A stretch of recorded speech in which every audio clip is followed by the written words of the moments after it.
Boa noite, pessoal. Está ao vivo lá no Facebook? Sabia? Acho que já, né? Boa noite, pessoal. Eu sou a Erika Neves. Nós estamos aqui no seminário de desjudicialização e a advocacia. Eu pensei nesse seminário justamente em razão dessa pandemia. Essa pandemia trouxe vários procedimentos mais em voga que a gente consegue resolver nos cartórios extrajudiciais, nas serventias, onde os tabeliões e os tabeliães estão lá para ajudar a gente, a advocacia, a exercer esse papel sem precisar ir para o sem precisar judicializar, com todas as custas e dificuldades que hoje o Poder Judiciário está fechado. Então, eu mesma procurei muitos cartórios extrajudiciais hoje, durante esses últimos 3 meses, e vi que muitos advogados ainda não se utilizam desse recurso, desse caminho, não por não saber que existe, a gente sabe que existe, mas a gente não está acostumado a terceirizar essa solução. E, às vezes, também, eu percebi em algumas respostas de advogados e advogadas, levando à desvalorização dos honorários quando é resolvido no cartório. E essa mística precisa ser diluída, porque é um serviço do advogado saber o caminho a ser procurado, uma solução extrajudicial mais adequada e uma solução mais rápida. E nós temos diversos procedimentos que podem ser feitos nos cartórios de forma rápida, com a ajuda dos tabeliões, das tabeliãs. E hoje eu chamei aqui duas tabeliãs, a Fabiana Auric, Sofia Helene Porto, que prontamente concordaram em participar, em vir aqui bater esse papo com a gente. E o Igor de Sá, que está lá direto de Ecoporanga, para atender a gente também, para conversar com a advocacia, porque a gente pensa que num público realmente da advocacia, então a gente vai falar com os termos já sabendo que é a advocacia que está assistindo. Então eu quero desejar boa noite para vocês, vai ser um ótimo seminário, eu acho que a gente precisa extrair dessas pessoas que trabalham já dentro do cartório e são no dia a dia do cartório, né? Sabe como atender o advogado, sabe como que a advocacia sente uma dificuldade. Bater esse papo vai ser muito importante. E eu quero dar boa noite e obrigada para Fabiane, Sofia e Igor. Fala aí, Fabiane. Bem, eu sou tabeliã de Cariacica, né? Do distrito de Taquari, né? Que é Campo Grande, Jardim América, a zona que faz fronteira com Vila Velha.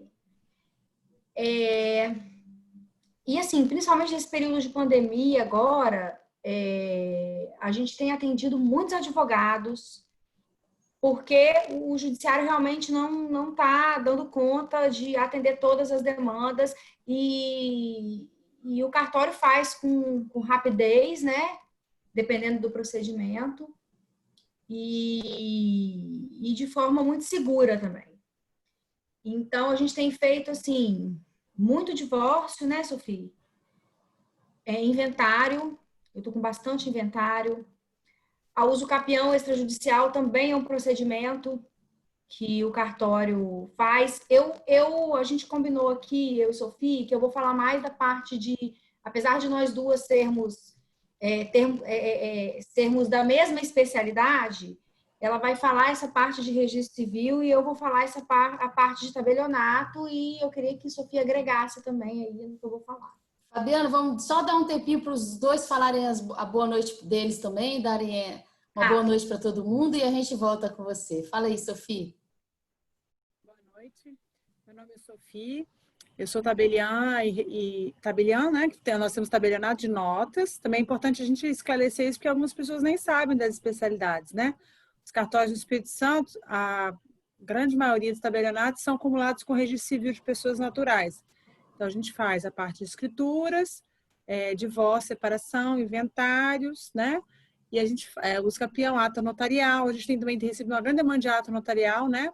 Que é muito importante para prova e processo. Algumas pessoas, alguns advogados têm procurado, inclusive com relatos de êxito já ato contínuo, porque aquela ata já surtiu um efeito positivo, mesmo não tendo para o judiciário, né? Então, e aí nós temos tabelionato e temos registro civil. Então, registro civil a gente faz registro de nascimento, registro de casamento, óbito. Como eu sou da sede de Viana, eu também tenho o que a gente chama do livro E, onde a gente registra as emancipações, interdições, né? Então, aí eu tenho as duas especialidades e eu vou cuidar da parte do registro civil, alguns procedimentos que também têm se possibilitado cada vez mais fazer no cartório muito rápido, sem precisar do Poder Judiciário. Beleza. E o Igor? Boa noite, Igor. Boa noite, Érica, tudo bem? O meu nome é Igor, eu sou o delegatário aqui, o oficial titular do cartório primeiro ofício de Ecoporanga, aqui no extremo norte do estado. Tem as atribuições aqui de registro de imóveis, tabelionato de protesto, registro de títulos e documentos e registro civil de pessoas jurídicas. Nessa noite aqui fui convidado para falar um pouco sobre a desjudicialização e os procedimentos do tabelionato de protesto que auxiliam e proporcionam celeridade e satisfação dos interesses dos usuários, né, dos cidadãos de um modo geral, no serviço de tabelionato de protesto.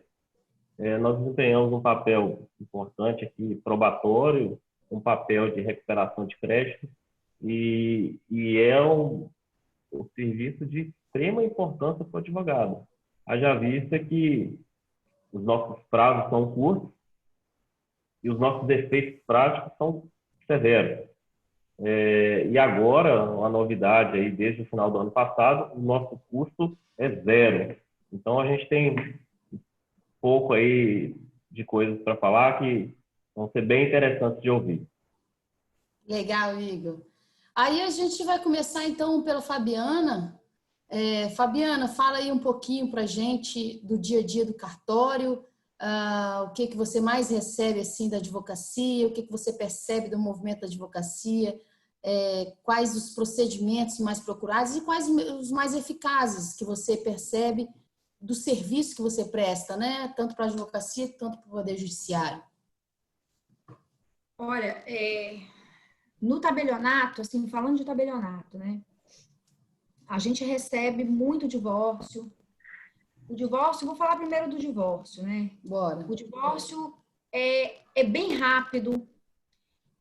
Eu te digo assim, que se não tiver diferença na partilha, a gente não tem nem que mandar para a fazenda para recolher tributo, que seja lá a diferença de um dos cônjuges abrindo mão, seja do imposto de transmissão e na alienação de imóvel, o ITBI, sai bem rápido. É o tempo do escrevente digitar, o tabelião conferir se todas as cláusulas estão né, conforme, estão dentro da legalidade, dentro das normas e lavrar. É coisa de, dependendo, uma semana.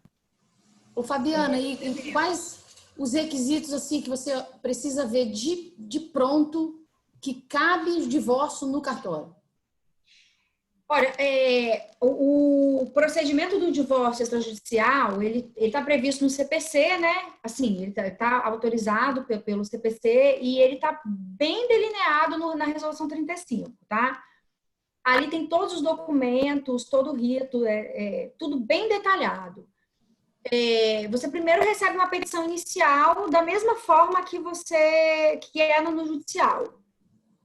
E no divórcio não pode ter, de acordo com o CPC, nem filhos menores, né, e tem que ter acordo, ele tem que ser consensual. Atualmente, o Código de Normas, eu até ontem falei isso com Sofia, ele autoriza a gente a fazer, inclusive, quando há filhos menores. Vocês viram isso no novo Código? Desde que a questão da guarda, alimentos, visita dos menores esteja definida judicialmente.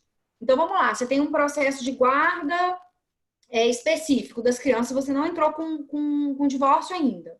Se está bem definido ali, já com sentença, enfim, porque Quando envolve menor, tem que ter, né, parecer do Ministério Público, que é o curador, é o curador dos menores, enfim.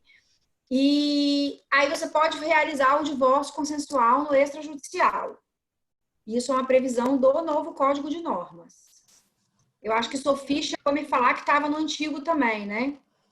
Na verdade, isso é uma questão que eu acho que eu sempre converso com os advogados, eu falo até que isso tem que ser, eu acho que o movimento tem que ser feito para que essa questão do menor, em Goiás, já saiu, acho que foi Goiás, ano passado, um provimento que permite, mesmo com menores, né, você fazer o divórcio, porque você pode deixar, faz o divórcio, resolve as questões patrimoniais e deixa, mesmo que ainda não tenha a decisão da guarda, não impede de você, né, deixa a questão da divisão patrimonial de pensão para decisão judicial. E isso é uma tendência, eu acho que em pouco tempo isso vai ser possível mesmo. Eu também acho. Né? Mas hoje não pode aqui no Espírito Santo ainda. Não, pode se tiver a guarda definida, o que na prática é difícil. Já tiver previamente definido, entendeu?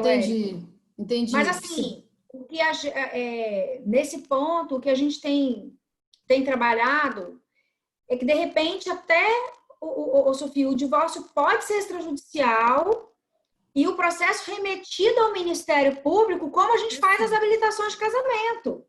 A gente remete as habilitações, o promotor dá o parecer, né? Analisa eventuais impedimentos, né?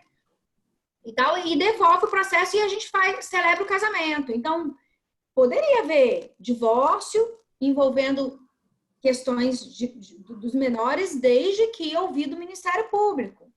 Uhum. Então, assim, divórcio. Vai ser rápido. Aí é bem mais rápido. Há casais que total acordo de guarda compartilhada, todo mundo vive bem. Para quê? Para que ir para o judiciário, né? E demorar tanto tempo para homologar um acordo que ele já tem com relação ao menor. Ouvido o Ministério Público, tá tudo resolvido. Há estados que já fazem isso, né? Mas aqui no Espírito Santo só autoriza dessa forma, né? Com a prévia decisão judicial com relação aos menores, né? Bem, então os requisitos do divórcio, todo o rito está lá na Resolução 35. Documentação, petição inicial, certidão de casamento atualizada, né? Documento de identificação dos cônjuges, documento dos bens, né? Licenciamento do veículo, certidão de ônus dos imóveis. E da entrada, a gente lavra a escritura, manda a minuta para o advogado confere e marca as assinaturas. É tudo bem rápido, bem simples. Da mesma forma é o inventário. Só que o inventário, a gente precisa... Bem, eu, pelo menos lá no cartório, eu recebo o inventário do advogado, petição inicial, né, o plano de partilha e a documentação que está na resolução, né? Certidão de óbito, certidão de casamento atualizada do decujus, e documentação da meeira, documentação dos herdeiros, documentação do patrimônio, extrato bancário. Às vezes a pessoa não consegue, o herdeiro, o inventariante, não consegue o extrato bancário. A gente faz uma escritura de nomeação de inventariante. Ele vai ao banco, tira o extrato e a gente dá início ao inventário. Eu, no cartório, não é todo mundo que faz, mas eu prefiro gerar as guias. Eu não sei, Érica, se você, como advogada, você já gerou guia na Fazenda Estadual. Tem advogado que gera. Eu prefiro gerar as guias, porque eu sou responsável tributário. Então, eu prefiro fazer isso. Então, a gente remete as guias para a Fazenda, protocola e dá seguimento lá na Fazenda. A Fazenda avalia o imóvel, no caso, avalia o patrimônio, lança o imposto e manda a DUA para pagar. A parte paga a DUA e a gente lavra. É coisa também de... Voltou da Fazenda... Né, Sofia? Acho que 15 dias, uma semana, tá? Eu não sei na prática como é que tá, mas foi aprovada uma lei em maio que você pode... Porque o ITCMD é bem elevado o custo, né? A pessoa falece 4%, no caso, se tiver meação, né, 4% sobre, Ele é alto, é bem alto. sobre 50%, e é um valor alto. E aí foi possibilitada você poder parcelar. Em Minas já é assim, né? Aqui passou essa lei, mas na prática acho que entrou a pandemia e não implementaram Não, eu acho isso. que o governador vetou. Teve alguma coisa assim, mas aí eles já estão dando andamento em outro projeto desse. Porque facilita bastante para a parte, né? Aí mas só que você tem que quitar o imposto, de qualquer forma, mesmo que venha poder parcelar, tem que quitar, o imposto tem que estar quitado. Aí você paga os emolumentos e faz ir lá para a escritura, né? Isso aí. Basicamente é isso. O que demora normalmente é a avaliação. A avaliação tem demorado bastante, tá? Porque hoje eu até conversei com o auditor fiscal lá da Cefaz, e eles estão com muito auditor recentemente aposentado, um quadro bem deficitário. E assim, Érica, todas as isenções têm que passar por eles. Então, se hoje você tem a advogada tem um inventário de um único imóvel que o Decursos deixou e um único herdeiro que ali reside, seria caso de isenção. Só que a gente tem que remeter a guia para a fazenda e eles têm que conceder a isenção, entendeu? Então, isso tem demorado muito tempo. Eu estou com guias lá que eu mandei no início de março. E até agora não voltaram. E aí eu dependo realmente da fazenda lançar a parte pagar e homologar para eu poder lavrar o inventário. Mas no cartório é muito rápido. Isso voltou da fazenda rapidinho. A gente manda para o advogado da mesma forma. Eu tenho essa rotina. Eu faço a minuta, né? Eu faço a escritura, minuta de escritura, mando para o advogado, ele confere e depois devolve, marca as assinaturas e acabou. Então é bem simples. Também uma coisa que eu estou pensando aqui, que as pessoas, mas é caro. Bom, o tempo é dinheiro, né? E os emolumentos, primeira questão, eles são sobre o valor, um emolumento sobre o valor total do patrimônio. Você não vai acumulando. Então, se você tem 200 mil, que é o teto, ou 10 milhões, vai ser o mesmo valor de emolumento. E, além disso, eu estou num lugar que é um lugar que tem pessoas, muitas pessoas que não têm condição, a gente, né, tem empresa e tal, mas as pessoas físicas são pessoas... Então, eu, por exemplo, tenho cartão de crédito, o Tribunal de Justiça possibilitou a gente a parcelar, isso, né, utilizar, não era possível, até nós ingressamos ano passado, né? Até que mês? Até junho do ano passado não era para você nem usar cartão de crédito. Agora a gente já pode usar cartão de crédito, aí os cartórios dos tabelionatos, normalmente, né? Eu não estou falando de mim, né? Eu costumo parcelar 2 vezes. Então, assim, a gente facilita o que a gente pode também. A gente tem as taxas que a gente tem que pagar imediatamente, que é cerca de... As pessoas também não têm ideia disso. Em cima dos emolumentos, 40% de cara são taxas que vão para o tribunal, para o Ministério Público, para a Defensoria Pública, nos seus vários fundos. O ISS também tem que pagar. ISS, Imposto de Renda da Pessoa Física. Então, assim, a gente tem vários... Isso estou só falando da realidade. Então, a gente tem essa questão, mas o que a gente pode fazer também para ajudar a parte de viabilizar o ato, a gente faz, né? A gente sabe que é difícil. Seria parcelamento e que é possível parcelamento, né? Não é obrigatório, fica a critério do tabelião, mas a gente tem tentado, na medida do possível, fazer isso, né? Para poder viabilizar também, né? Deixa eu fazer uma pergunta. Já fizeram esse procedimento? É possível fazer por meio virtual? Tudo por virtual? Pelo procedimento, pelo provimento 100 que saiu? Esse provimento... Fizeram alguns? Que ele já estava, né, lá naquela... Ele já estava há uns 5 anos, assim, sendo trabalhado. Tem muito tempo que ele já estava ali no fogo. Pata forceps. E aí, quando veio a pandemia, o CNJ, né, o Colégio Notarial, o CNJ, se viram, não, esse negócio tem que sair, porque senão...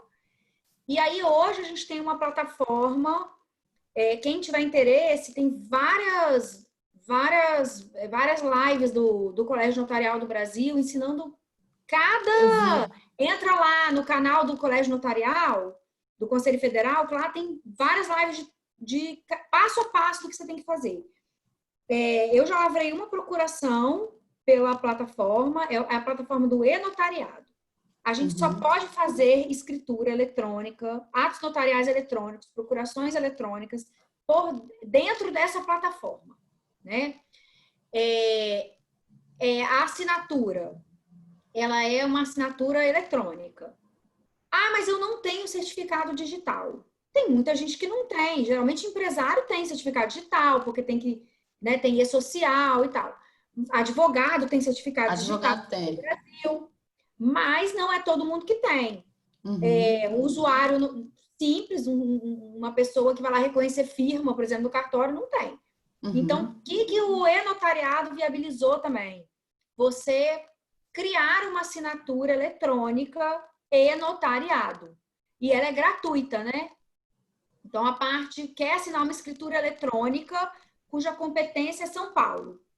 O imóvel está em São Paulo, ela precisa assinar aqui de Vitória. Ela vai no cartório aqui, ela cria essa assinatura e-notariado e toda a tramitação da escritura vai ser feita de forma eletrônica. Na verdade, ela poderia fazer em Vitória ou em São Paulo, mas supor, uma pasta está em São Paulo, outra está em Vitória. Eu fiz uma assim. Logo que saiu o provimento, um cliente lá da região, uma empresa grande, falou assim, você está fazendo? Eu falei, não, mas vou fazer, né? Tanto que eu fiquei doidinha, as meninas viram, né? Que foi na primeira semana. E tanto que o banco, não sei se eu te contei isso, Fabiana, me ligou depois perguntando se eu poderia fazer uma outra de São Paulo com Brasília. Eu falei, infelizmente, não. E você me ajudou. Eles ficaram super satisfeitos, né? E tal. Mas, então, assim, é a muito pessoa... fácil fazer. É muito fácil. Mas, assim, por incrível que pareça, ou não tão incrível, assim, as pessoas têm uma dificuldade. Certificado digital pra gente, né, Igor? Já é uma coisa muito do nosso dia a dia. Não, né? para advocacia também. Então, mas, por exemplo, eu estou com uma escritura que eu já fiz a videoconferência, só que o diretor, o sócio da empresa não consegue lá de jeito nenhum. Como é que assina? Eu vou entrar em contato para ensinar. Então, assim, ainda temos essa barreira das pessoas com a tecnologia. Mas se você tem um certificado digital, você pode fazer. E pode ser híbrida. Você e o seu cliente, que é empresário, tem, mas a esposa dele não tem. A esposa vai no cartório. Mas se bem que divórcio normalmente é bom os dois juntos, né? Não é um bom exemplo. Mas uma escritura, um inventário, tem 5 filhos. Um tem certificado, está lá em São Paulo, ele assina com certificado e os demais vão no cartório. A gente chama de escritura híbrida. Faz uma videoconferência, isso aí a gente faz. E para a parte não tem que fazer nada, assim, é só baixar, a única coisa que ela tem que fazer é baixar uma extensão, que é o WPKI, né? Para poder assinar. Do resto é uma videoconferência pelo Zoom e um arquivo que ele assina, é super tranquilo. Quem tem o trabalho todo é a gente. E baixa de onde? Em que site? É um negócio que você... É um uma extensão. É uma extensão, quer dizer. Na hora que você põe o certificado, ele já fala, você não tem, você tem que baixar. Ele é autoexplicativo. E tem vídeos do Conselho Federal que ensinam todos os passos. Como fazer a videoconferência, como assinar. Entendeu? Então, assim, é bem fácil mesmo. E todo o comando é o tabelião que dá, né, Sofia? Se é a autoridade notarial. Então, a gente manda um e-mail, vai tudo por e-mail. A pessoa clica naquele link, abre, clica na hora de assinar e a gente vai acompanhando todo o fluxo de assinatura ali. E o traslado também volta para a parte de forma eletrônica.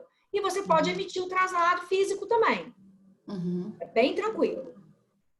Então, assim, hoje também a questão da distância e da não presencialidade, né, do ato não impede também que você faça o inventário, divórcio. Esse portal, Érica, vai ter também, eles já estão implementando, além do certificado notarial, que já é possível você fazer sem custo, vai ter a possibilidade, já tem a previsão de módulos para, por exemplo, materialização de documentos, se você desmaterializa um documento, ele passa a ser uma cópia autêntica, com uma assinatura eletrônica. Você não precisa mais ter ele físico, você tem ele. Então, você vai ter, tipo, cópias autenticadas e reconhecimento de firma, lógico que num outro modelo, através da plataforma. Já também está disponível? Ainda não, mas vai entrar. Entendi. Vai entrar. Eles estão... Está no provimento, mas não deu tempo de implementar. Então, se eu quiser uma cópia autenticada, eu só peço uma via autenticada do cartório e ele já manda para mim sem ser fisicamente, eletronicamente. Desmaterializa. Você vai com o original, desmaterializa, ela recebe o selo. Aí você manda para São Paulo. Ah, Aí eu preciso legal. dela impressa. Tudo bem, manda ela impressa, São Paulo e vai materializar de novo. Você não precisa nem gastar correio. Né? Porque Assim, antes a gente mandava, botava no envelopinho, mandava para o correio, rezava para que entregassem certo, né? E entregassem a tempo. Legal. É bem E aí a interessante. gente falou sobre inventário, mas o que, Fabiana? Inventário, a gente, no tabelionato, além disso, a gente tem também a uso capião extrajudicial, né? Aí o Igor vai falar do procedimento do registrador, né? Que não me cabe. Mas a uso capião extrajudicial também, ela começa no cartório de notas. E ela se limita à circunscrição do imóvel. Então, por exemplo, você, doutora Érica, você quer fazer o procedimento de uso capião de um imóvel em Vitória. Você tem que procurar um tabelionato de Vitória. Você vai fazer uma petição requerendo a uso capião. Que documentação que o tabelião precisa para começar o procedimento? Além das documentações, o que você tem de justo título, um contrato, a promessa de compra e venda, um recibo, né? Você precisa dos documentos pessoais da parte.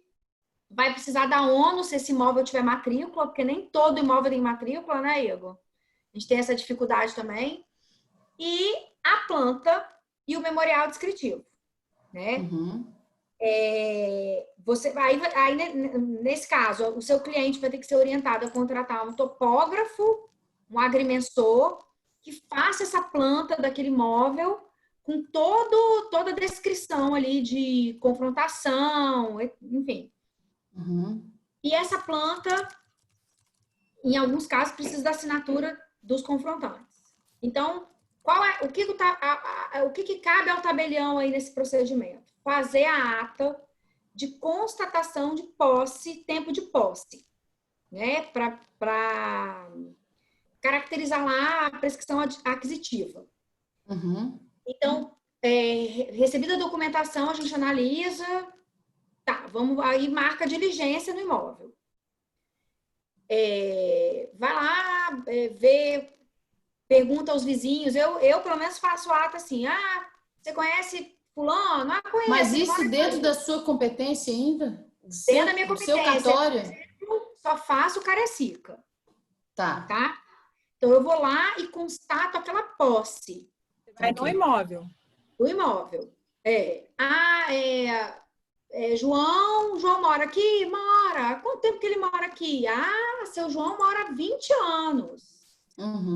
Ele cuida do imóvel, como é que é? E aí a gente faz toda aquela análise, porque a ata é o quê? A ata é a constatação do tabelião de uma situação de fato. No caso, a posse, entendeu? E lavrada a ata, eu costumo colocar na ata outras coisas também para ajudar o registrador de imóveis, como a impossibilidade de adquirir aquela propriedade de outra forma.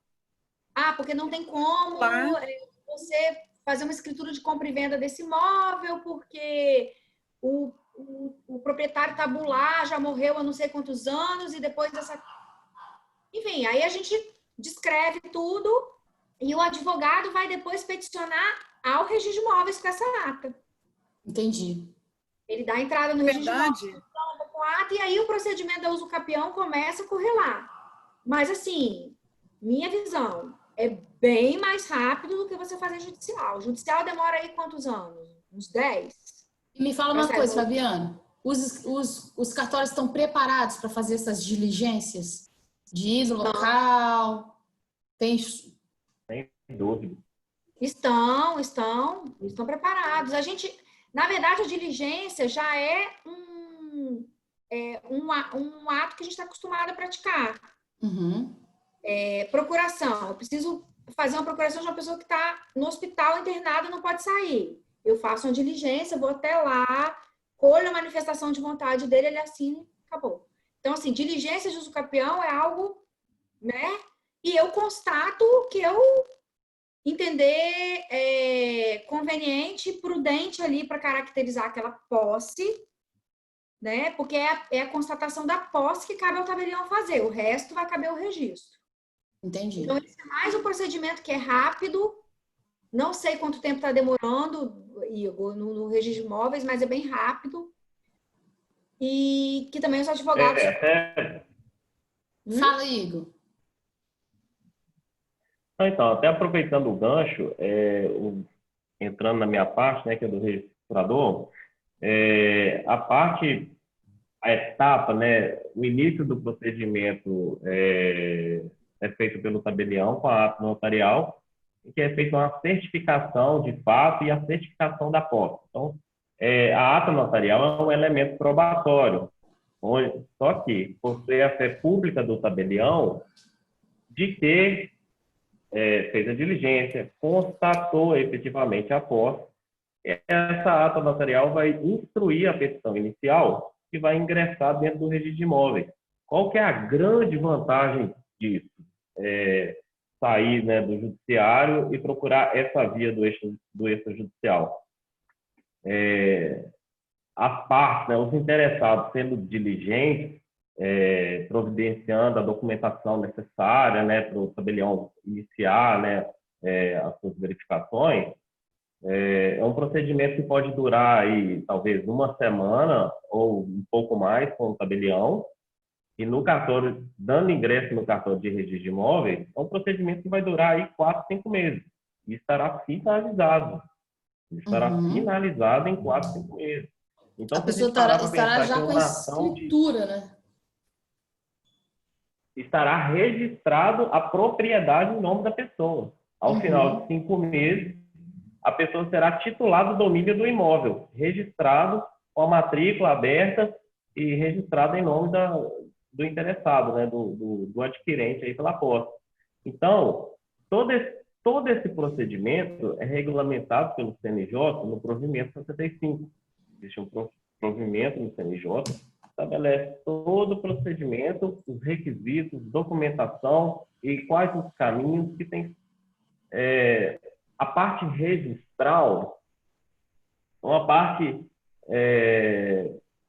bem minuciosa e bem detalhada no provimento. Existe uma série de documentos que tem que instruir a petição inicial, tem que ter o histórico, tem que ter a declaração das partes, do histórico da posse, tem que ter indicação se há ou não matrícula, tem que ter várias certidões para demonstrar uma questão de boa-fé, né? Certidão de distribuição em nome de todos os possuidores antigos, enfim, vários documentos. Dando a entrada aqui no cartório, nós temos que intimar alguns entes, né? Algumas pessoas jurídicas, públicas, nós temos que publicar alguns editais e existem alguns prazos prazos instrumentais, né, do procedimento. Então, publicado o edital, tem que aguardar o prazo tal para que haja, né, a manifestação, eventualmente, tem que ser intimado, confrontante, enfim. Ao final de todo esse processo, não havendo nenhuma impugnação ou sendo a impugnação superada, imediatamente nós vamos certificar todas as ocorrências, declarar que foram cumpridos todos os requisitos legais, abrir a matrícula e registrar o campeão em nome da pessoa. Então, eu vejo uma vantagem enorme. O judiciário atolado do jeito que está, em 4 meses é capaz de não ter sido nem apreciada a petição inicial ainda e ser determinada a citação, né? Porque Ô, Igor, eu ouso dizer que em 4 meses eu ouso dizer que em 4 meses no judiciário nem a audiência de conciliação de juizado aconteceu. Ai, gente, que tristeza. Tá difícil, não, tá assim, de prazo, realmente a gente está soberbado. Por isso que eu acho que esses caminhos que a própria legislação está dando para a advocacia é um caminho que a gente, não só a desjudicialização através dos cartórios, também através das câmaras de mediação, que a gente precisa procurar mais. Eu vou formatar um evento, inclusive, para isso, para a gente procurar mais a mediação antes de judicializar, que eu tenho quase certeza que se a advocacia explicar para a parte em números o que é melhor, o que é mais rápido e seguro de resolver, Eu tenho quase certeza que dificilmente a advocacia vai ficar naquela judicialização constante, que aquilo ali não está resultando em muita coisa. Diga, Sofia. É um caminho sem volta. Um caminho sem volta. Não é que a gente não vai judicializar, a gente vai judicializar no momento que a gente precisar judicializar. Mas a gente tem que enxergar outras opções para dar uma solução sem judicializar. E cada vez mais o caminho está se abrindo. A gente precisa ter esse ânimo de tentar não judicializar tudo que nos pedem, tudo que nos são levados à solução, né? Fala, Sofia, você estava querendo falar. Eu queria falar duas coisas sobre a questão da advocacia nesse ponto aí. É o seguinte, eu fiz duas por enquanto, né? A gente está incentivando, inclusive a gente fez um curso, eu e Fabiana, junto com uma amiga registradora de imóveis, promovemos um curso na OAB de Cariacica, né? E aí, nós temos promovido isso assim, para os advogados terem consciência, conhecimento.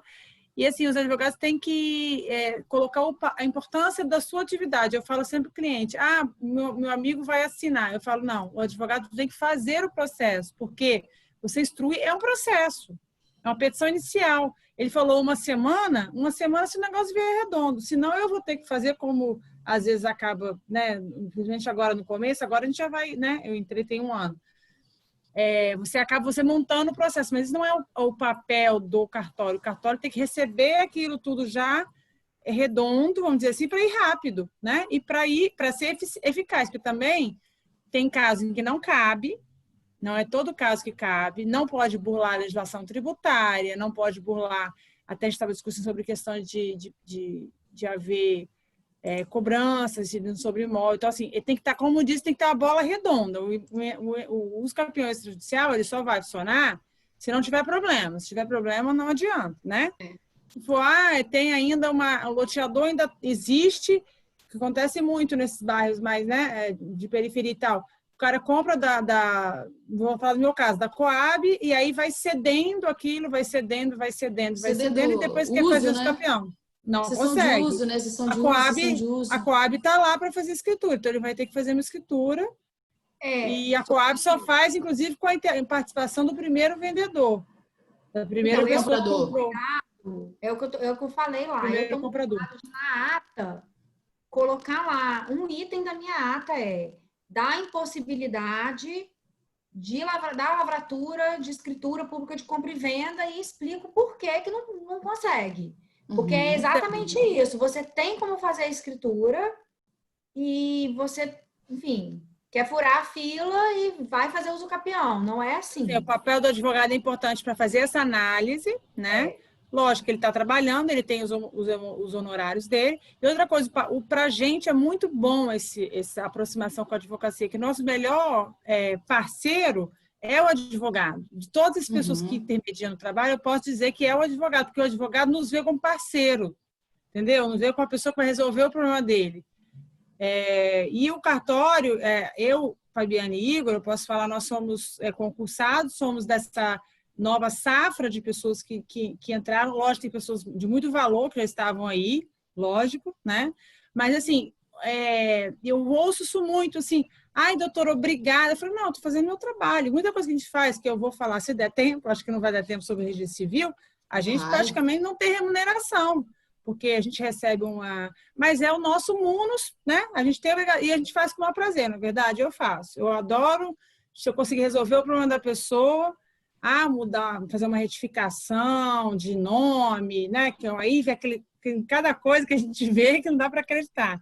E assim, a cabeça das pessoas que entraram agora é essa, entendeu? É de exercer uma atividade que você é remunerado, mas que você tem munus também, você tem obrigações que você tem que cumprir. Não é? Eu estou falando por mim, mas eu acho que eu posso falar por vocês também. A gente tem essa cabeça, assim, de querer ajudar mesmo e ter uma relação de proximidade. O cartório, o tabelião está lá para receber a parte, para conversar, não tem esse negócio de, né? Para ajudar a resolver, né? Eu sinto isso hoje em dia. Eu vi uma mudança muito real no meu dia a dia entrando num cartório. Eu acho que quando a gente entra, antigamente quando entrava, a gente não sentia que tinha uma vontade em comum. Hoje você entra e você sente uma vontade em comum em solucionar o que tiver solução. E vai ser bem claro nas coisas que não tiver solução, né? Mais alguma coisa, Fabiana, da sua área aí? E mediação, você tocou aí no assunto mediação. Mediação. Eu fazer mediação. Tem provimento também. Tem um provimento, eu esqueci o número agora. E esse provimento, ele trata da mediação dos cartórios, só que a gente tem que se capacitar, fazer aquele curso que é homologado pelo CNJ. Esse curso, ele é viabilizado pelo Tribunal de Justiça, né, em parceria com o nosso sindicato. Provimento 67. O 67, isso aí. O 67, isso aí. E aí, a gente, depois que a gente entrou, o Igor já estava, porque o Igor é desse concurso, mas ele já era oficial. Não teve o curso. Então, eu e Sofia, por exemplo, a gente não fez, a gente não está habilitada ainda. Mas é outra coisa. Esse curso tem que ser oferecido pelo tribunal. Ele é pelo tribunal. Então, ele é do CNJ através do tribunal, né? Não é, Sofia? E aí vocês serão mediadores extrajudiciais. Isso. E aí a gente, pelo menos lá no cartório, acho que o Sofia tem também. Eu tenho uma sala de reunião específica, privada, em que lá eu colho as assinaturas de divórcio, de inventário. E eu preparei essa sala exatamente para fazer as mediações. Porque eu acho que até os advogados vão se sentir seguros de fazer um acordo, uma mediação dentro de um cartório e reduzir aquilo a um instrumento público. A mediação é boa e eu entendo como também um caminho da advocacia, porque você entra em contato, hoje normalmente já acontece isso, você entra em contato com o outro advogado da outra parte, tenta conversar, conciliar por e-mail ali, conversar, e se você não conseguir diretamente, você escolhe, vamos levar a um mediador? E a mediação, ela tem técnicas de mediação que às vezes encontram um caminho que nós dois advogados não estávamos encontrando e que seria uma solução viável para as duas partes. Seria o ganha-ganha, né?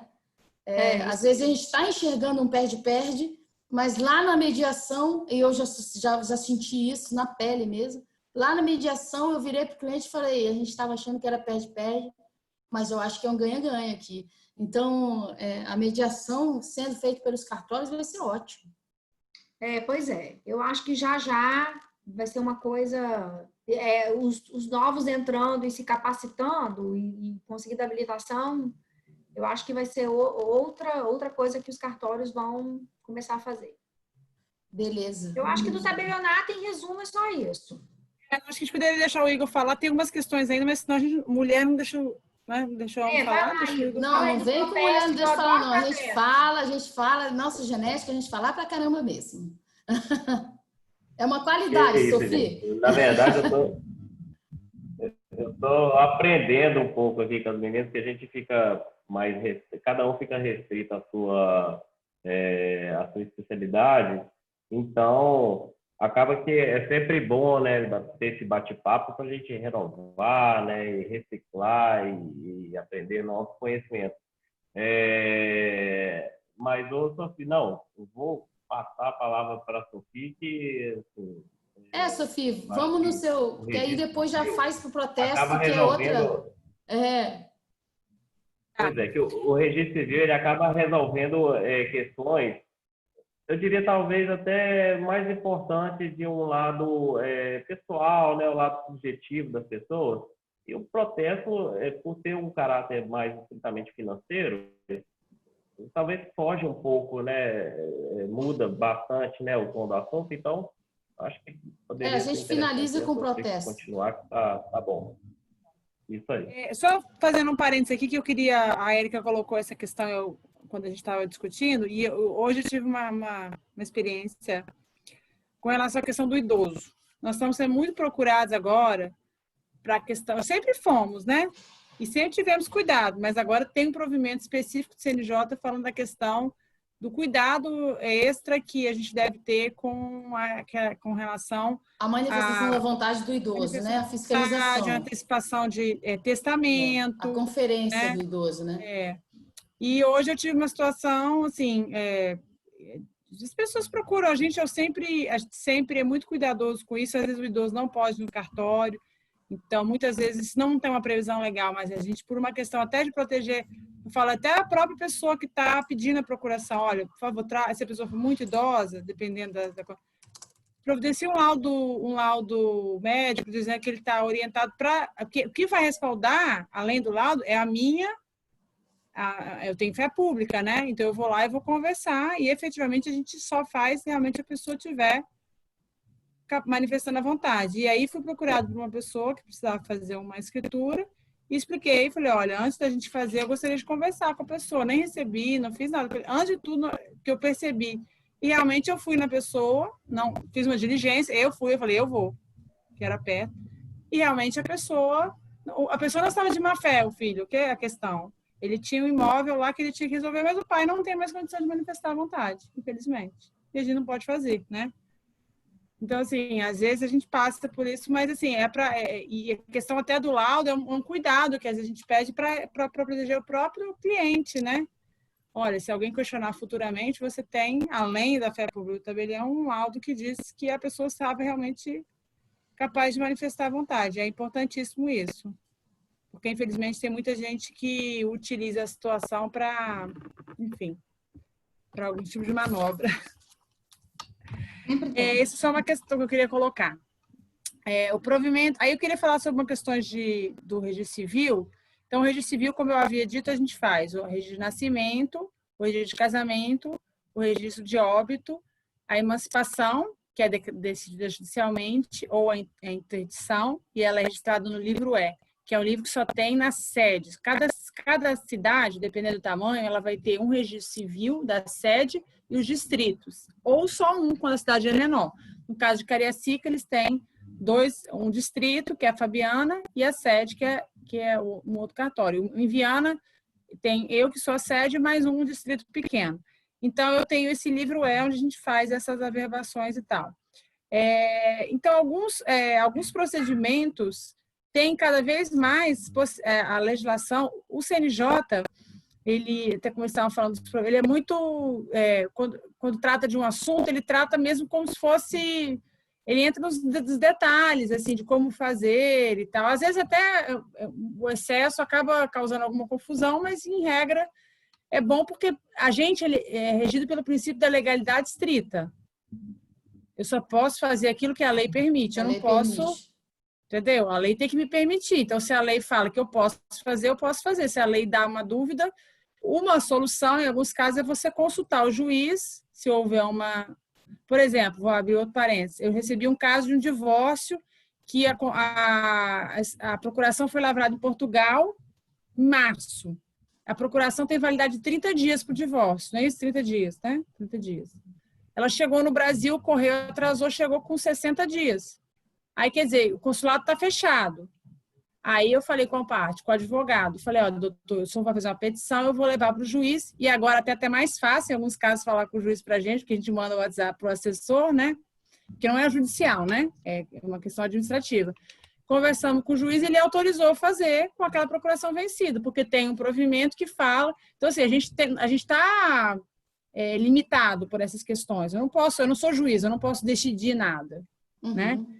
Então, assim, aí o que acontece? Veio alguns provimentos que possibilitou, por exemplo, reconhecimento de paternidade, ela já é feita totalmente havendo a concordância da mãe, em sendo o filho menor, desde o provimento 16, já tem alguns anos, nem me recordo o ano, mas já tem bastante tempo, que é o pai presente. A pessoa pode comparecer no cartório onde a pessoa foi registrada, ou em qualquer cartório, em outro local, fazer um termo de reconhecimento. Esse termo é enviado para o cartório onde a pessoa nasceu e é feita a averbação da paternidade.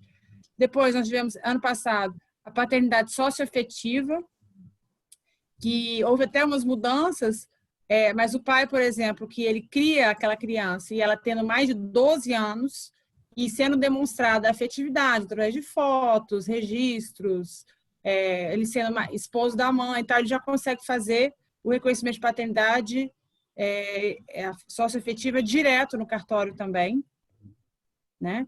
Com a Tem concordância Hein, Sofia, me explica uma coisa. Com a concordância das partes, você vai aferir se tem o quê? Ele tem que Ele vai juntar ter o que quê? aparecer pessoalmente, não pode ser procuração. A mãe, o pai e a criança. Se for menor, aí depende. Hoje em dia só pode mais de 12 anos, aí a criança tem que manifestar, né? Necessariamente. Então, vai os 3 lá. Isso. A mãe, se for maior de idade, a mãe não precisa, tá? Pode ser só o pai e a criança. Aí eles vão lá e eu vou conversar. O senhor criou, eu vou como se fosse mesmo uma audiência, né? Entendi. Ele vai aí agora tem que trazer fotos. Isso mudou, o provimento ele era mais genérico, né, Fabiana? E aí dava uma segurança até pra gente, que a gente podia ser de criança muito pequena e Mas tal. agora Só teve com uma 12 anos. alteração e só maior de 12 anos. Aí ele vai levar fotos dele com a criança, vai levar alguma coisa da escola e o próprio depoimento, ele é casado e tal. Aí eu vou fazer vou juntar aquilo tudo, vou mandar para o Ministério Público, eu já dou meu parecer, o Ministério Público vai homologar, vamos dizer assim, aquele meu parecer.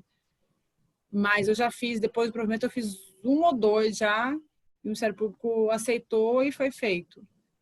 Essa é uma questão.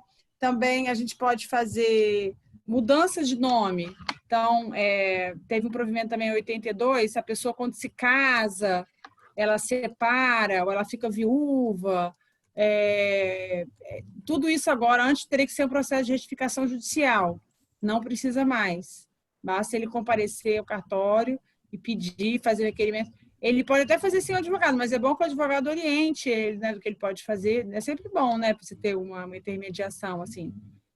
Então, você não precisa ir judicialmente.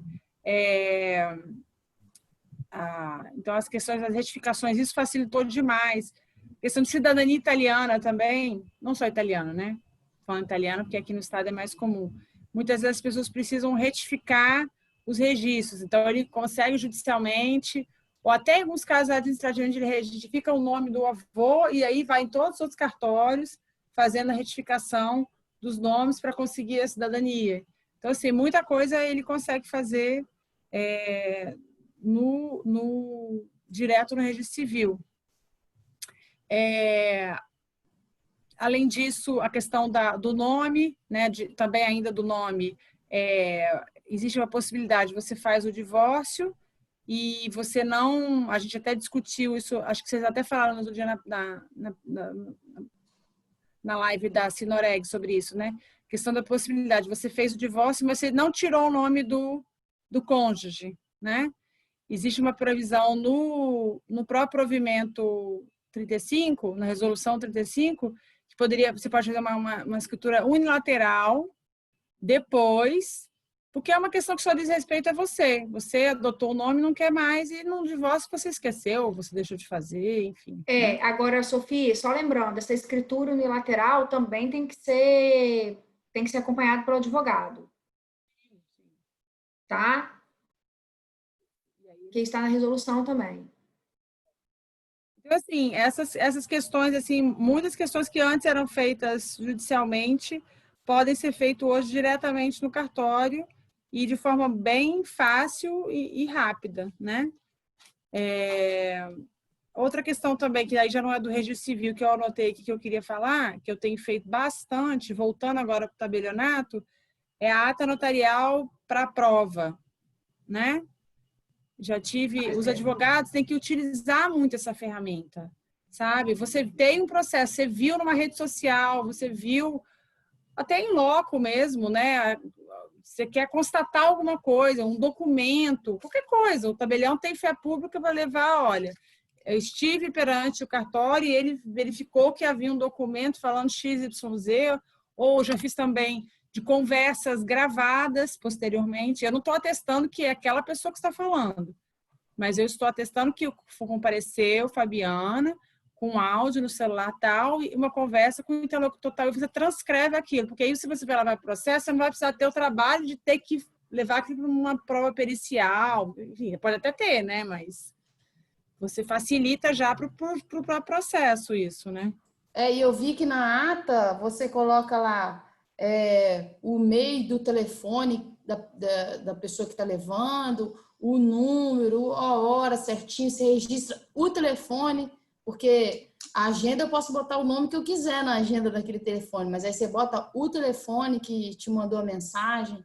Que é atribuído como sendo né, o solicitante diz que pertence a fulano e houve a seguinte mensagem.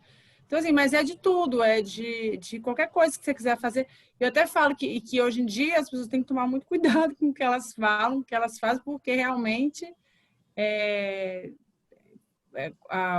as mídias sociais são uma ferramenta, mas também são uma forma de prova, né? E outra coisa, essas atas notariais, eu registrei uma. Se eu registrei num cartório, é pública, né, Sofia? Qualquer pessoa pode pedir uma cópia para servir para o que ela quiser, né?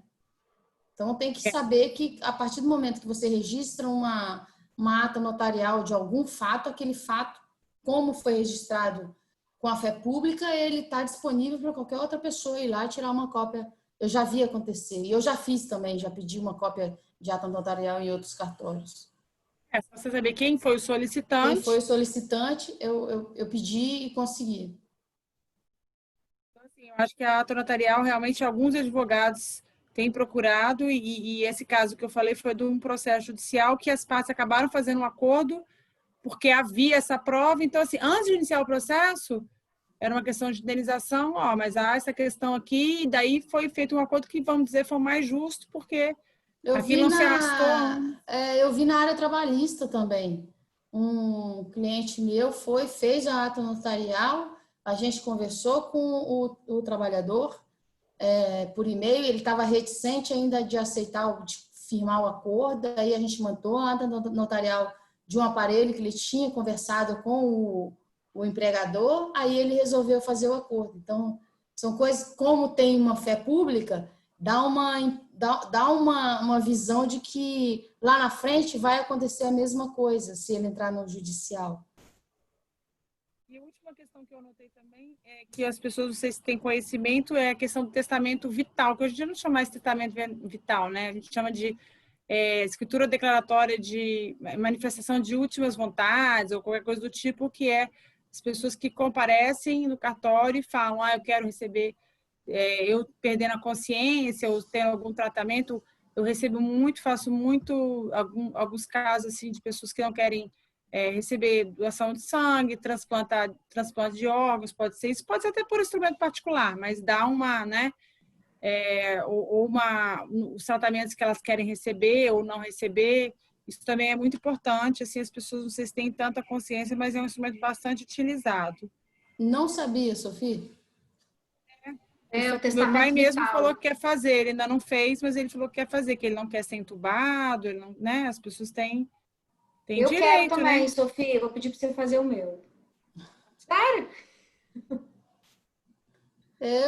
Eu quero Mas tudo, testamento... desde que tente me salvar, tá ótimo. Não, mas assim, testamento é uma coisa importante. Testamento testamento é porque, olha só, se você faz um testamento particular, tá lá, as suas disposições de última vontade.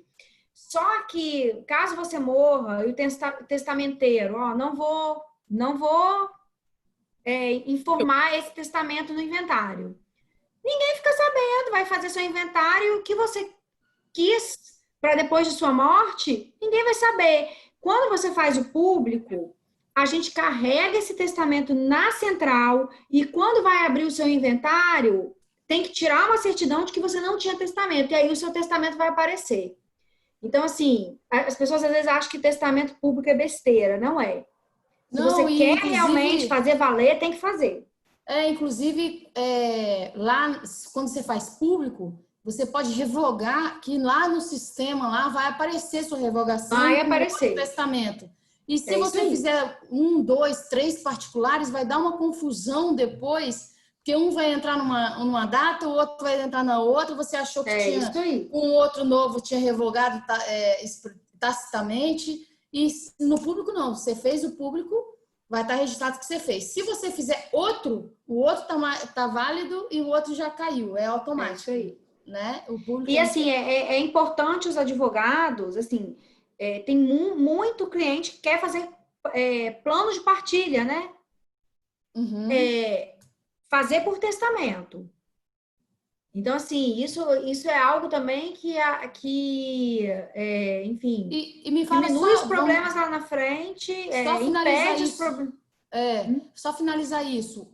O advogado vai com a pessoa que quer fazer o testamento no cartório, e no cartório ele tem que declarar. Faz o plano de partilha e fala, ó, ele quer que seja assim, desde que respeitada a legítima, né, os 50%, se tiver herdeiros legítimos e tal. E aí ele faz o plano de partilha do que ele quer depois da morte, orientado por um O testamento advogado. ele é Gente, confidencial. plano sucessório tem que ser feito pelo advogado, cara. Entendeu? O testamento não tem publicidade, tá? Até a pessoa falecer, ele só pode ser aberto depois Só pode ser aberto depois. Ah, sim, legal. Você não pode chegar e pedir um traslado, um testamento de uma pessoa que não faleceu. Entendi. Bom, acho que Eu não quero exaurimos aí a parte da Fabiana e Sofia. Agora vamos para a parte financeira e econômica, que é o Igor, que vai falar sobre protestos. Acho que teve algumas mudanças importantes que facilitam, né, Igor?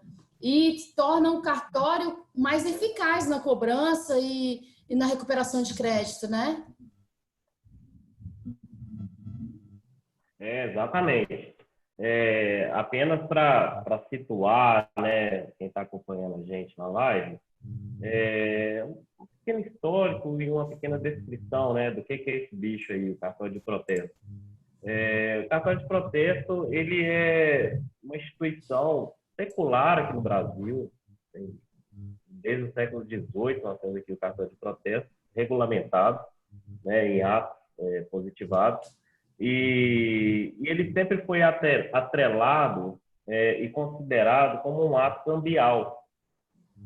Então, ele sempre foi um instrumento probatório para formalizar o inadimplemento, para formalizar a mora em títulos cambiais. Acontece que essa realidade mudou bastante, né? E me parece que o pontapé inicial dessa mudança foi o advento da atual legislação que regulamenta o tabelionato de protesto, que é a Lei Federal 9492. Por quê? Essa legislação, ela trouxe uma inovação esclarecendo quais tipos de títulos podem ser levados ao protesto, que são agora títulos de crédito e outros documentos de dívida. Então, quando a legislação traz o tabelionato de protesto outros documentos de dívida, abriu um leque, né, enorme de possibilidades. Então, o que aconteceu, assim, feito essa pequena introdução, o que aconteceu bem recentemente, de 2018 para cá? Considerando a tendência de aumentar a velocidade de comunicação, o mundo vive uma explosão aí de rapidez, né, para a solução de problemas e tal. Nós tivemos uma participação intensa do Conselho Nacional de Justiça, do CNJ, que editou alguns atos normativos que vieram para consolidar o tabelionato de protesto como uma plataforma rápida, eletrônica, absolutamente informatizada e principalmente como um meio de recuperação de crédito. Então, embora ele ainda possua a sua função probatória, na verdade, a maior característica do tabelionato de protesto hoje é a recuperação de crédito. Então, eu posso te falar que o nosso movimento normal, né, do tabelionato de protesto, tem cartórios que conseguem fazer uma recuperação de nada menos que 70% dos créditos apontados. Então, se você parar para pensar que em 3 dias a gente recupera 70% dos créditos que são buscados no cartório, é um número incrível e com uma velocidade impressionante. Em 3 dias, a petição inicial de execução ainda não foi nem autuada, né, que a gente estava falando de Não prazos, botaram nem, né? não botaram nem capinha nele, o Igor. Nem capinha nele. Em 3 dias aqui no cartório de protesto, o dinheiro está na conta. Então, vamos lá. Essa visão, né, geral, ela foi implementada aqui com o advento dentre outros, né, do provimento 72 do CNJ. O que esse provimento 72 do CNJ fez? Ele criou medidas de incentivo à renegociação de dívidas e mediação e conciliação no tabelionário de protesto. Olha só o que esse CNJ fez.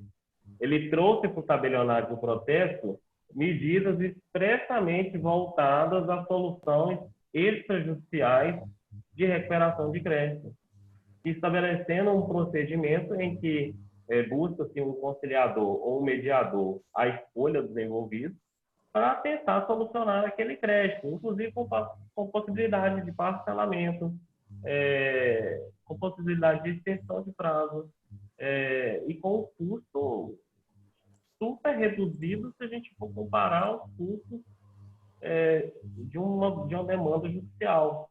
Então, esse procedimento 62 do CNJ, ele criou algumas regrinhas para adequação do tabelionário de protesto para funcionar dentro dessas medidas de renegociação de dívidas e criou as regras do procedimento. Então, petição inicial do advogado, instruída com documentos, com possibilidade ou não de parcelar, enfim. Ele trouxe, e mais, podem ser tanto créditos ainda para protestar ou créditos já protestados. Então, há uma possibilidade, mesmo que tenha, por exemplo, uma ação de execução judicial tramitando com crédito protestado, há uma possibilidade de se utilizar dessa ferramenta para fazer a recuperação. E sendo assim, bem prático, uma pessoa que tem distribuído contra ela uma ação de execução hoje, pode ser que ela não tenha assim tanta, como que eu diria, tantos empecilhos na vida financeira. Agora, uma vez que essa pessoa é processada, olha, a vida dela financeira virou arraso, porque há uma negativação direta, né, nos birôs aí de cadastro positivo, SPC e Serasa. Então, havendo essa negativação, automaticamente cartão de crédito, cheque especial, os bancos cortam isso imediatamente. Então, uma pessoa protestada, ela assim, tem sérias dificuldades de se organizar, né, dentro de uma vida financeira. Esse procedimento trouxe aí uma possibilidade de resolver um conflito de interesse de forma rápida e sem buscar um meio judicial com alto índice de eficácia. Outro provimento trazido aí pelo CNJ foi o provimento 86. Esse provimento 86 revolucionou o cartório de protesto. Ainda mais se nós formos pensar, somar a esse provimento uma alteração que teve aqui na legislação estadual em relação aos custos e aos emolumentos do cartório de protesto. O CNJ estabeleceu de um plano nacional uma medida chamada de postergação das custas do protesto por meio desse provimento 86. Então, o que é isso? O credor está isento do pagamento das custas do cartório de protesto. Esse provimento cria determinadas figuras lá, determinados tipos de crédito que são isentos do pagamento das custas. Então, na verdade, quem vai pagar as custas será o devedor, mesmo que haja o registro no livro de protesto. Então, boleto, a gente fala boleto, mas na verdade são documentos eletrônicos de crédito, né? Duplicata eletrônica, escrituração com escrituração eletrônica e tal, emitida por instituições financeiras, sentenças judiciais, faturas de prestadores de serviços públicos, enfim, uma série de pessoas que estão abarcadas, né, por esse provimento do CNJ e que passaram a ter isenção. Inclusive pessoas naturais ou pessoas jurídicas para títulos vencidos há menos de um ano. Então, qualquer pessoa que tem um crédito baseado em um título de crédito ou documento de dívida vencido há menos de um ano, por meio desse provimento do CNJ, tem isenção de custos no cartório de protesto. Como eu disse, a questão da lei estadual, ela na verdade, alargou esse espectro, porque ela não tem essa cláusula de barreira de um ano, de títulos vencidos há menos de um ano. Então, houve uma mudança na legislação em que os serviços praticados pelos tabelionários de protesto somente serão pagos pelos devedores, seja no pagamento ou seja no cancelamento, sem a cláusula de barreira de um ano. Então, onde que eu vejo a grande vantagem, né, para a atuação dos advogados nesse sentido? Quem está executando alguém lá no judiciário há 1 ano, 2 anos, uma sentença condenatória transitada em julgado, e não consegue receber de jeito nenhum, e vê a pessoa com a vida normal aí e tal. Ora, aqui trazendo essa sentença condenatória para tabelionário de protesto, não vai ter isenção de custos. Todo o trâmite dura 4 dias, é o dia do apontamento, mais 3 dias de prazo para pagar. E ao final, né, do tríduo legal, não havendo pagamento, esse devedor vai estar com sérios problemas, porque além de ser processado, vai ter o nome negativado e isso, com certeza, vai causar prejuízo para a pessoa. E, bom, isso aí está previsto no provimento 86 CNJ. E, por último aqui, mas não menos importante, nós temos o provimento 87, que foi publicado poucos dias depois aí do provimento 86. Esse provimento 87, na verdade, parece que ele veio antecipando aí todos os problemas advindos pela pandemia, né? Porque esse provimento 87 criou a nossa central eletrônica de distribuição e remessa de títulos para protesto, em que é uma ferramenta importantíssima que centraliza a distribuição de títulos para todo o território nacional. Então, um advogado capixaba que tem uma demanda no estado do Pará e precisa, e eu tenho interesse, né, identifica a viabilidade de fazer essa cobrança por via do tabelionário de protesto, ele pode se utilizar da central para distribuir esse título dele no tabelionário de protesto lá de Belém do Pará, sem custo algum, com prazo de solução aí de até 4 dias. E a central traz todas as ferramentas, requerimentos, ela cria um ambiente de usuário, ela tem os formatos de requerimentos, tem as notas explicativas de como são feitos e tal, e, enfim, é de fácil acesso, de fácil utilização e uma ferramenta muito importante aí para quem tem algum crédito a ser recebido. Então, assim, o que eu diria do tabelionário de protesto hoje... Oi? E essa ferramenta é disponível para todo mundo, tanto o credor quanto a advocacia, ou essa ferramenta é disponível para o cartório, para a gente acionar o cartório? Essa ferramenta é disponível para qualquer pessoa. Qualquer pessoa. Qualquer pessoa que tenha um crédito com um título... É o Semprote Nacional? É o Semprote Nacional, isso aí. Então, os advogados podem jogar lá, Semprote Nacional, e fazer o protesto do título. Igor, sabe uma coisa que eu acho interessante no protesto, para os advogados? O protesto sentença. Ele falou, Perfeito. Imagina que você está com aquela execução tramitando há anos e não consegue impor nenhum tipo de medida coercitiva. Né? Então, eu acho assim, muito legal isso. A utilidade, assim, as medidas práticas consequentes do protesto são terríveis para a vida da pessoa, porque a negativação de alguém é rápida e vai causar uma série de transtornos, entendeu? Então, assim, e mais, é um ato isento de custos para o credor. Isento de isso custos. aí que é importante, porque os advogados, às vezes, têm... o cliente vai ter custo com isso. Não, agora o protesto tem a gratuidade, que eles chamam, né? A postergação. Não tem custo.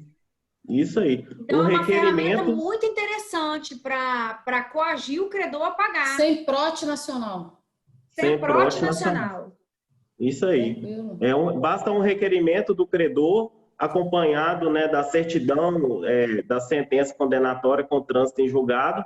E em 4 dias a vida dele está resolvida aqui no cartório, com grande chance de recuperação imediata desse crédito. Isso aí. Então, eu vejo assim que o tabelionato de protesto é uma ferramenta rápida, ágil, praticamente toda eletrônica hoje em dia e isenta de custos para o credor.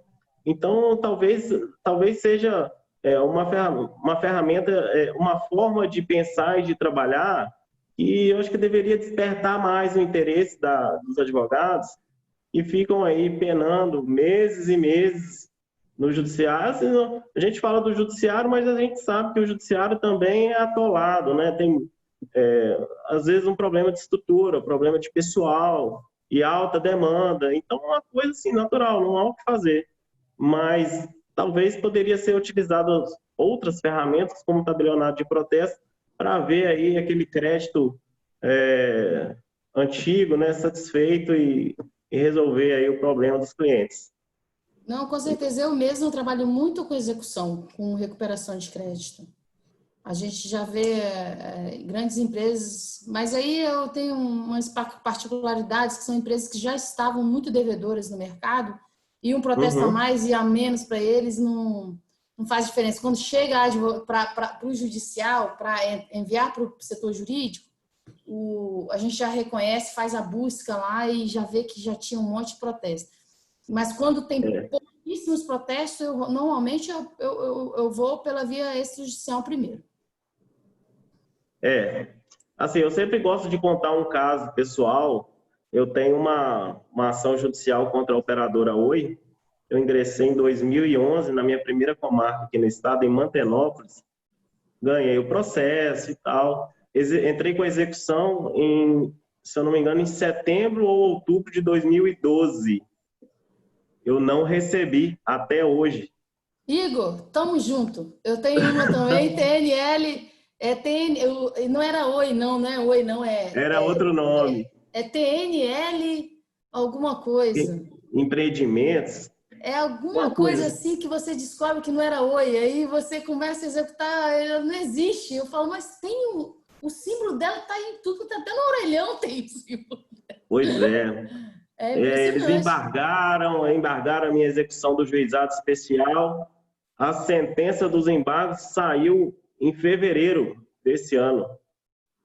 E eu tô falando porque ela já tinha é processo declarado... eu, Érica, como parte. Pois é. É complicado. Então, assim... Das centrais, que eu acho interessante que eu estou lembrando aqui agora, é o seguinte... tanto o registro civil também eu ia falar e acabei esquecendo da central do registro civil, que é a CRC, né? Onde as pessoas podem pedir certidões de qualquer lugar do país através de um cartório, você não precisa também mais pedir.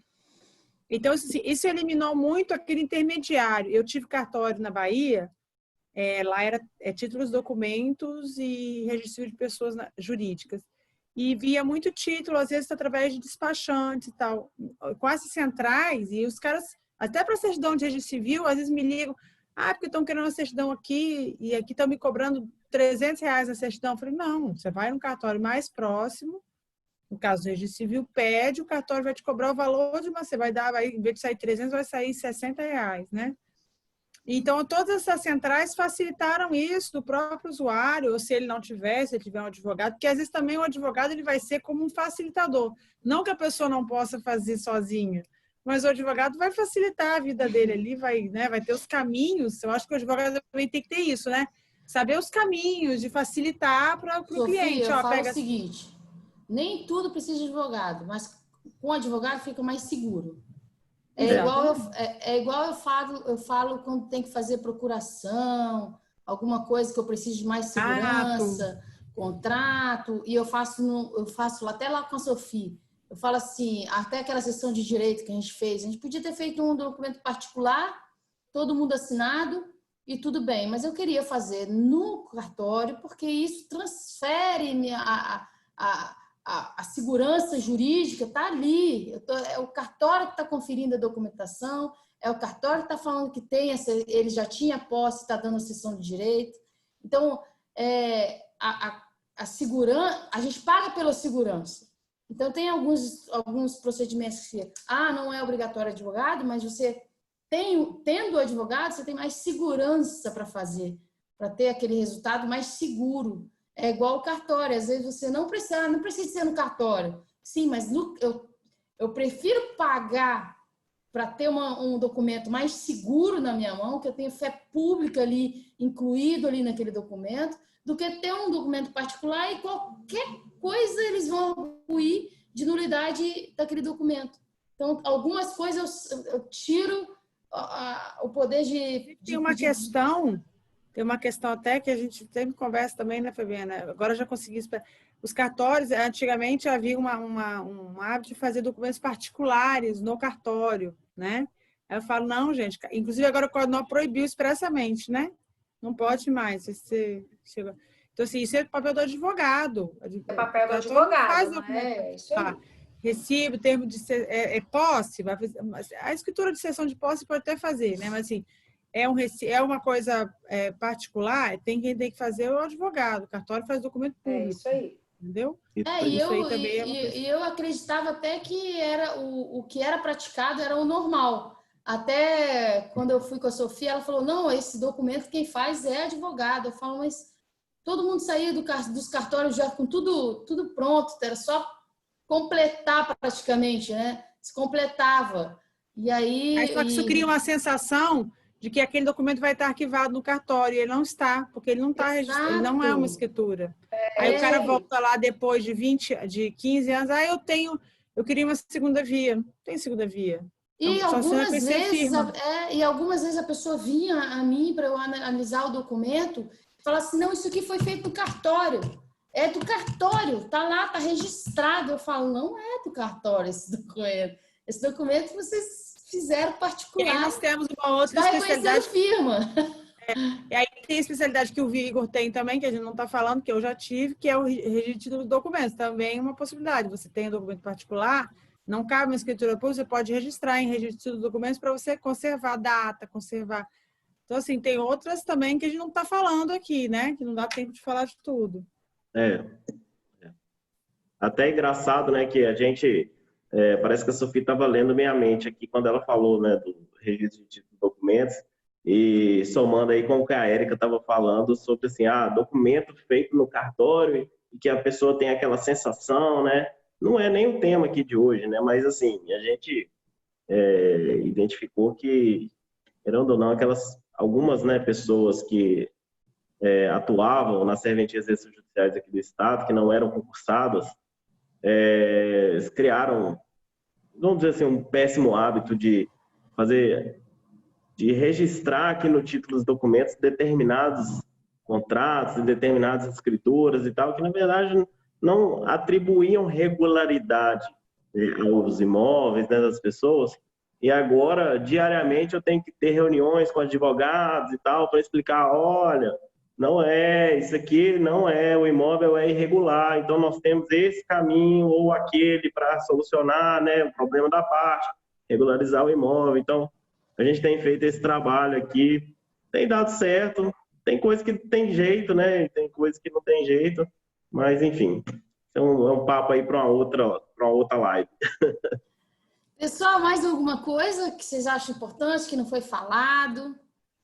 Tá dentro do nosso tempo, assim, eu fiz uma previsão de 1h30 mesmo, meia hora cada palestrante. Acho que a gente exauriu alguns temas legais. O importante era realmente mostrar que existe o caminho extrajudicial, um caminho seguro, eficaz, como o Igor falou, um caminho que traz uma solução mais rápida e que a advocacia precisa enxergar como um dos campos a ser atuado, para a gente atuar nesse campo com mais segurança, se capacitar, fazer mais vezes, porque aí vocês, por exemplo, uso capião, às vezes eu fico com muita dúvida no uso capião, mas eu tenho certeza, se eu fizer 1, 2, 3, no quarto eu já estou tirando de letra, já sei os documentos, eu mesmo já analiso, não vai ter tanto ida e volta no cartório, porque eu sei que quando a gente falta alguma coisa, vai vir um despachozinho pedindo alguma coisa,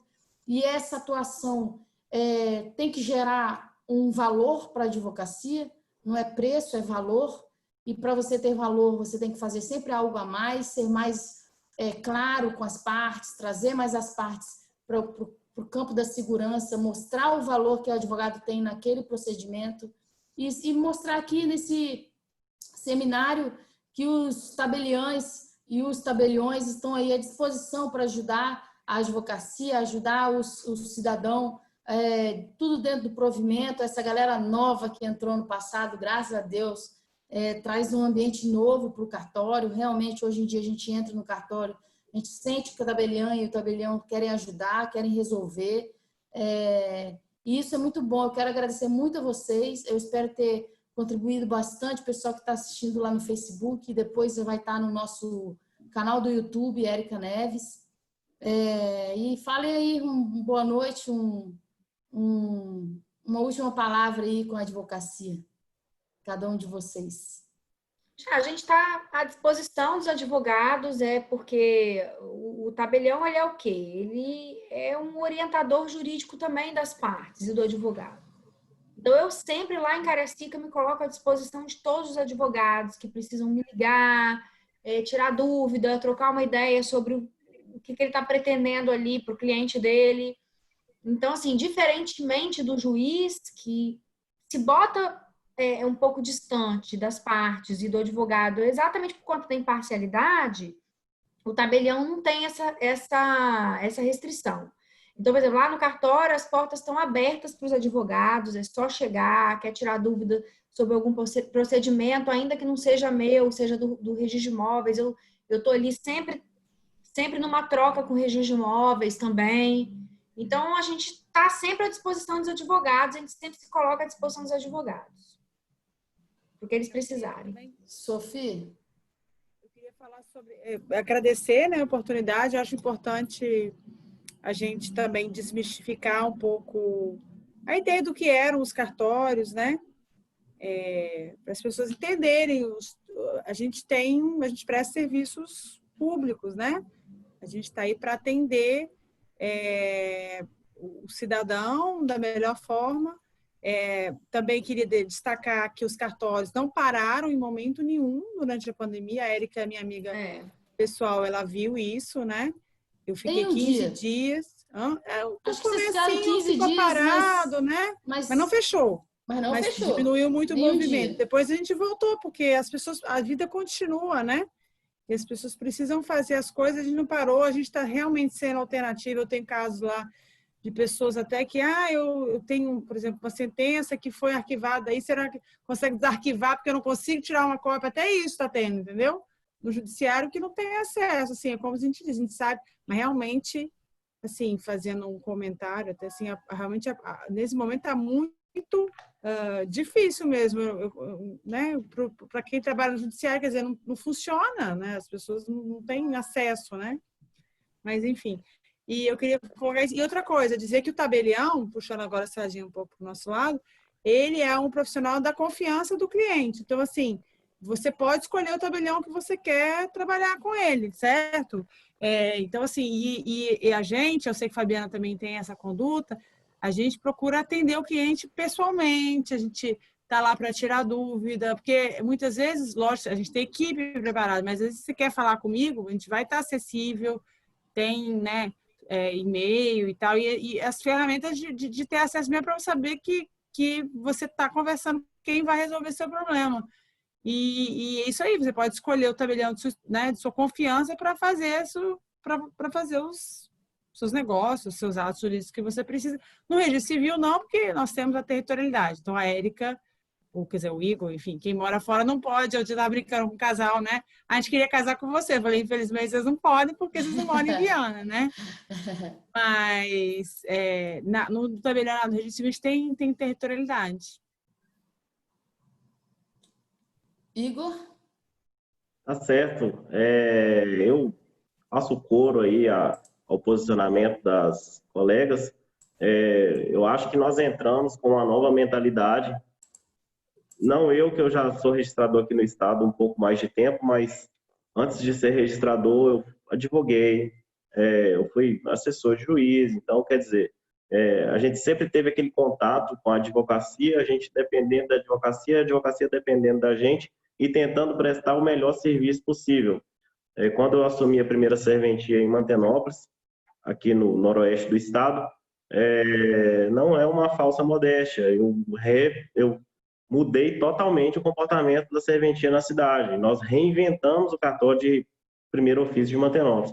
Aqui em Ecoporanga, mesma coisa. Nós reinventamos o cartório de registro de imóveis de Ecoporanga, com instalações adequadas, com acesso ao usuário do cartório.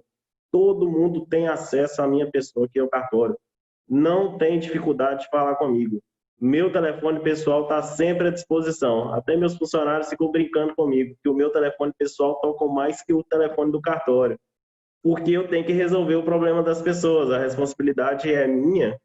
E eu identifico que, devido a essa mistificação, né, feita em torno, né, dos cartórios, que a gente não estuda isso em faculdade, né? Ninguém estuda o funcionamento dos cartórios, nenhum profissional do direito estuda a legislação relacionada aos registros públicos na faculdade. Então, a gente estuda isso porque a gente é doido, né? Resolveu seguir para esse caminho. E acaba que, querendo ou não, a gente tem um pouco mais de condições de identificar quais são os caminhos para resolver os problemas da pessoa. A gente lida muito com burocracia, infelizmente. Os nossos órgãos de controle têm eliminado bastante a burocracia. A gente vê, a Corregedoria publicou um código de normas que entrou em vigor agora no início de julho, que eliminou determinadas certidões e uma série de documentações que inviabilizavam, né, ou atrasavam, né, a satisfação do interesse das partes. E eu vejo que a gente cumpre o papel de guia e de facilitador para resolver o problema das pessoas. E o nosso contato com os advogados tem que ser direto e intenso, porque a gente, pelo menos eu, né, vejo assim, os advogados como instrumento de facilitação da minha vida como registrador e para resolver o problema do nosso usuário.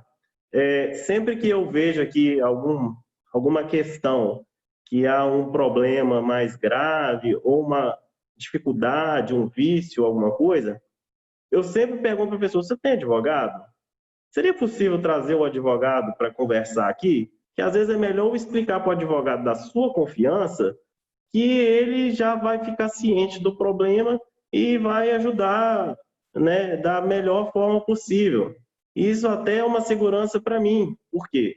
Às vezes, eu conversando com um cliente e tentando explicar para ele uma impossibilidade de resolver uma coisa, o cliente não entende. E com o advogado vai conseguir filtrar e vai entender, com certeza, e vai filtrar numa linguagem que o cliente vai, né, compreender melhor e vamos buscar uma solução em conjunto.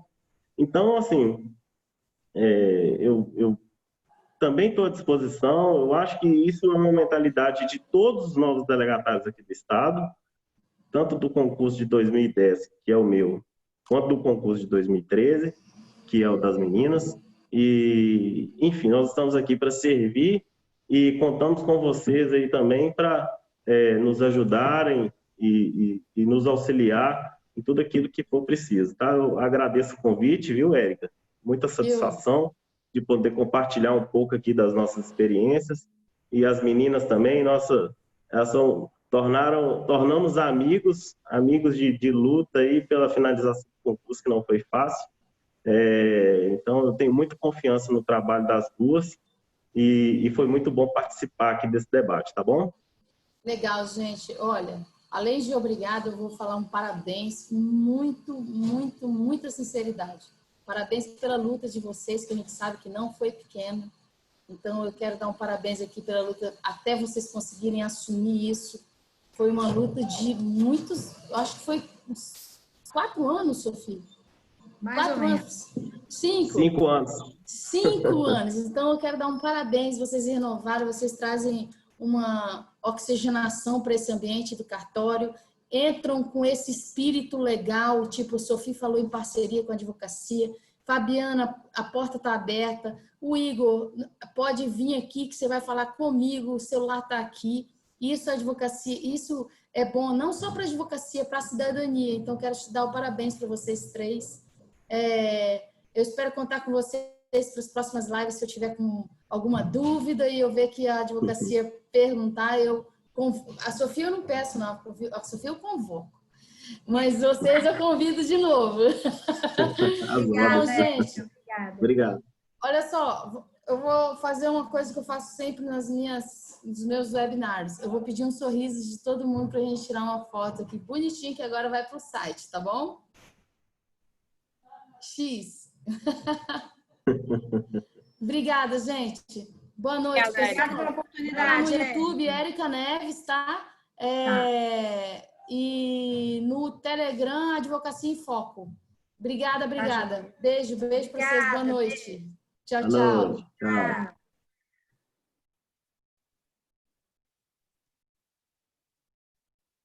Vai disso, gente.